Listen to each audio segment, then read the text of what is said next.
I was recently told that if I want this channel to be successful, I need to start doing more trends and dances. So, tremolo and a tasty reverb. Tremolo, yeah, I'm not doing that. I'm not doing that. Nope.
Reverb and tremolo are effects I considered old people effects when I was 16, looking at the glass display cases of pedals down at Freehold Music.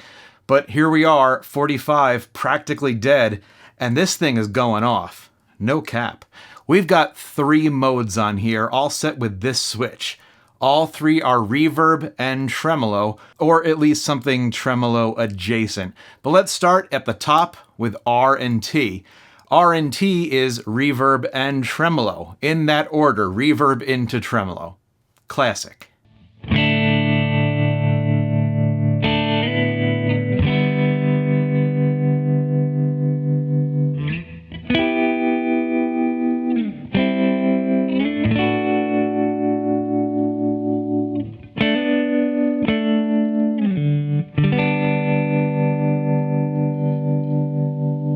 So that's tremolo, modulating the amplitude or loudness.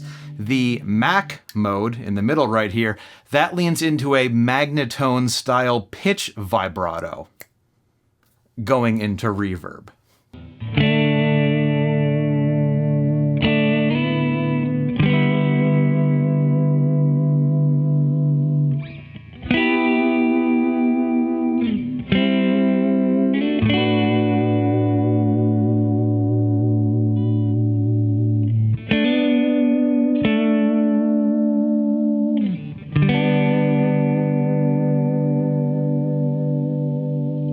We're going to get into exactly what's going on with that setting around this portion of the video, but for now, the Har mode is a harmonic tremolo. So basically, a tremolo for the high frequencies, a tremolo for the low frequencies, 180 degrees out of phase of one another.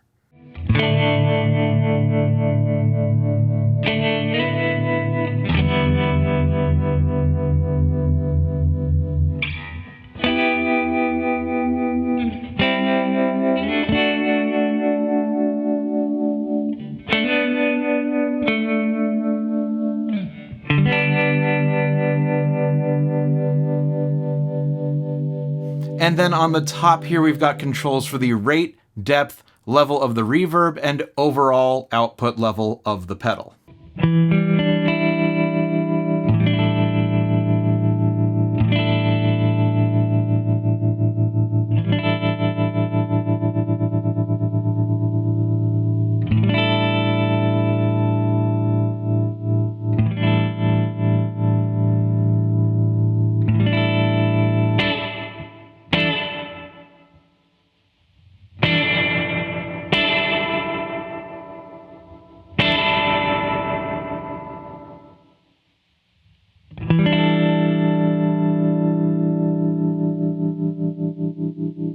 And in the style of a lot of Keeley pedals, if we pop this bad boy open, we find 2 more toggle switches.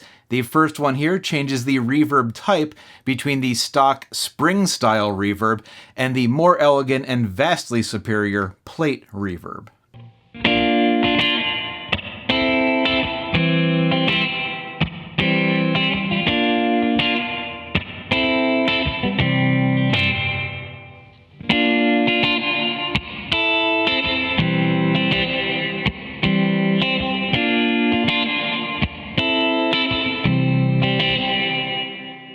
I know I'm going to catch heat for having a preference for plate, and okay, look, Spring is a good reverb, but it's just no Plate or Supernova.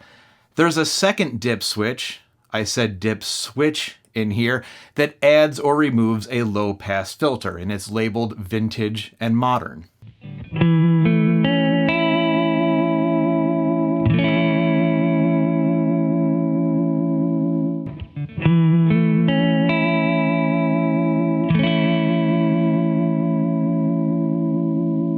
Any time that I would have spent right now complaining about what a pain it is to get to these switches, I will instead spend pointing out that these are things we're most likely to set and forget, and that there is a workshop edition of this pedal that offers up 8 flavors of reverb and 8 flavors of modulation, and a foot switch for each effect, and tap tempo.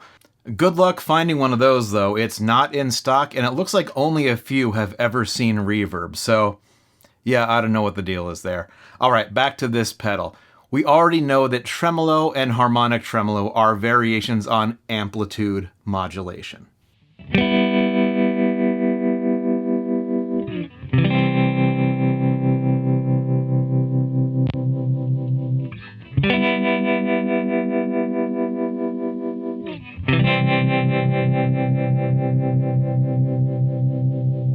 It's that middle mode, the magnetone vibrato, that I was most curious about, because I'm hearing a vibrato in there, but I couldn't quite tell if it was actual pitch vibrato or like a phase-based vibrato effect.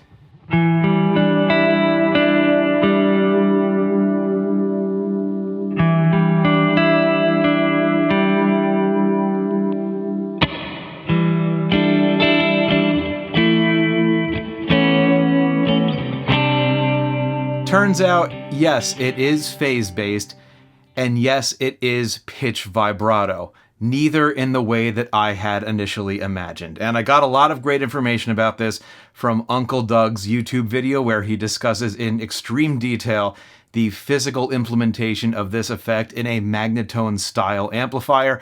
Go check him out. He's got some great content for folks like us. But I found it all spelled out in this 1958 patent for vibrato circuit comprising a bridge having nonlinear impedance elements. That's the magnetone vibrato. It was created by Don L. Bonham, a pioneer in the world of vibrato. Seriously, the guy has several patents just on vibrato.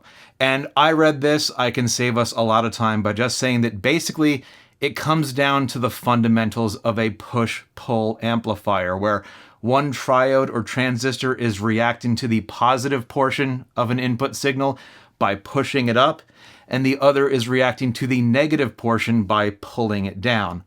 Push, pull, push, pull. And there's a lot of benefits to doing it this way, but there's also an opportunity to do something really clever. The magnetone design sneaks an LFO signal into the input, and we can't hear it because, well, as the patent itself says, a vibrato rate of 7 cycles per second is typical in the music field, and that falls quite a bit below the generally accepted 20 hertz where we start to hear really low frequencies. But the magnetone design leverages the trading off between the push and the pull to introduce a subtle phase shift between them. And to show this, I'm going to hook up the Verb O trem to the Peak O scope and introduce a simple sine wave tone through it. As we bring up the depth, we can see things getting nudged back and forth a little bit, not a whole lot, but if we zoom out, we can see it's kind of doing an accordion thing to our overall signal, which is giving us actual pitch vibrato. And obviously this is all digital, but it's nice to know that it's at least in the right ballpark. What's really important to note here is that it's not doing a sample and delay based approach like the VB2, and it's not just phasing out lower and then higher frequencies like some of the other phase-based vibratos that we've seen. But in a way, it's actually kind of like a phaser.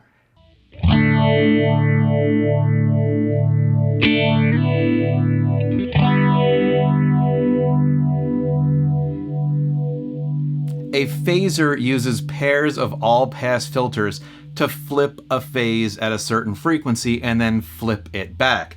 And that part in between the flips where it's inverted gets phased or canceled out when it meets up with the original signal. And that's the notch getting swooshed back and forth that we hear. The Magnatone design, or to show the man some respect, the D.L. Bonham design, is like half a phaser. It doesn't rely on phase cancellation, but rather the actual motion of the phase shifting to produce that pitch vibrato. That's cool, but more importantly, back to the pedal itself, it's an effect that fits nicely between the purely amplitude-based tremolo and the trading back and forth flavor of the harmonic tremolo. And then we've got that classy reverb, spring, or plate, all in a tidy little package. This is where I'm going to remind you that the Keeley Verb-O-Trem and other fantastic pedals are available at Zounds.com. I've put a link down in the video description. If you do some shopping there, that really helps me out, if you can. But that's going to wrap it up for this one, and I don't know, I kind of think that 16-year-old me might have actually really liked this pedal. I was a weird 16-year-old. I'll catch you on the next one.